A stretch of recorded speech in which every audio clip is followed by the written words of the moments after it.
एक normal student के पास सबसे बड़ा कैपिटल क्या होता है? उसका टाइम, 2 साल, 3 साल, एक कमरे में बंद होकर दिन-रात एक करना। कहते हैं मेहनत का कोई शॉर्टकट नहीं होता, पर कोई उस स्टूडेंट से पूछो जिसका पूरा करियर ही किसी सिस्टम की शॉर्टकट की वजह से डिस्ट्रॉय हो जाता है।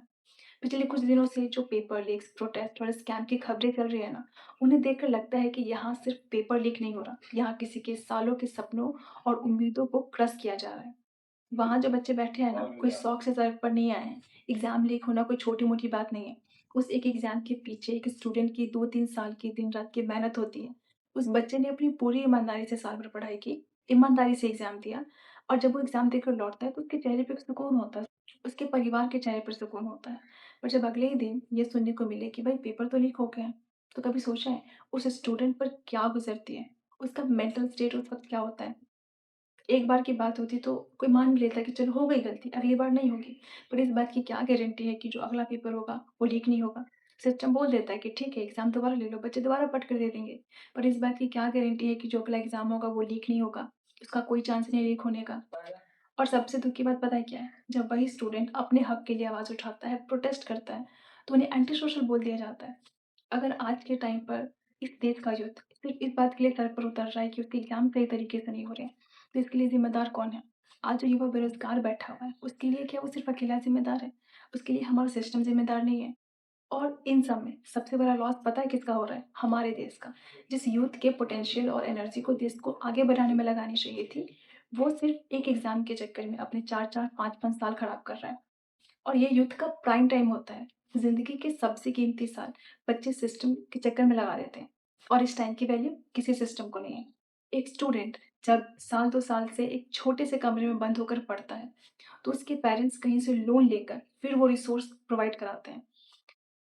समटाइम्स माँ अपने गहने तक रख देती है ताकि कोचिंग की फीस और हर महीने का खर्चा उठा सके। ये परिवार पर सबसे बड़ा बर्डन होता है जो खुशी-खुशी उठाते हैं, बस एक उम्मीद में कि किसी भी तरह उसका एग्ज़ाम निकल जाए, उसका नाम मेरिट लिस्ट में आ जाए। पर जब ये पता चलता है कि पेपर तो पहले से बिक चुका था, तो पूरे परिवार के सपने एक झटके में खत्म हो जाते हैं। सिस्टम पर से ये जो भरोसा उठ रहा है ना, this is the most dangerous thing.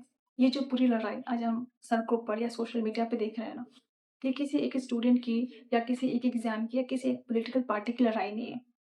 ये लड़ाई इस सबसे बहुत बड़ी है। ये लड़ाई इस देश के उस हर एक ईमानदार युवा के एग्जिस्टेंस की है, जो अपनी रात की नींद और दिन का चैन सिर्फ़ इसलिए खोता है ताकि अपनी मेहनत और काबिलियत के दम पर वो आगे बढ़ सके, ना कि जेब में पैसे भरकर पेपर खरीदने के दम पर। What kind of society are we moving toward? अगर आज हम चुपचाप इस चीज़ को एक्सेप्ट कर लेते हैं, तो ये सिस्टम कभी चेंज नहीं होगा। If we don't raise the right and tough question against the flaws of the system today, then what message are we giving to the next generation? जब एक देश का यूथ किताबों को छोड़कर हक के लिए सड़कों पर बैठने को मजबूर होता है, तो सबसे पहला नुकसान देश की उस उम्मीद का होता है जो हमें एक सुपर पावर बनने का सपना दिखाती है। अगर पढ़ाई से, मेहनत से और इस पूरे एग्जामिनेशन सिस्टम से बच्चों का भरोसा ही उठ गया, तो ये इस देश की एजुकेशन की सबसे बड़ी हार होगी। एक ईमानदार बच्चे की आंखों में जो लाचारी और बेबसी आज दिखती है, दिस नीड्स टू चेंज। क्योंकि लड़ाई सिर्फ एक नौकरी या एक सीट की नहीं है, ये लड़ाई इस देश की सेल्फ रिस्पेक्ट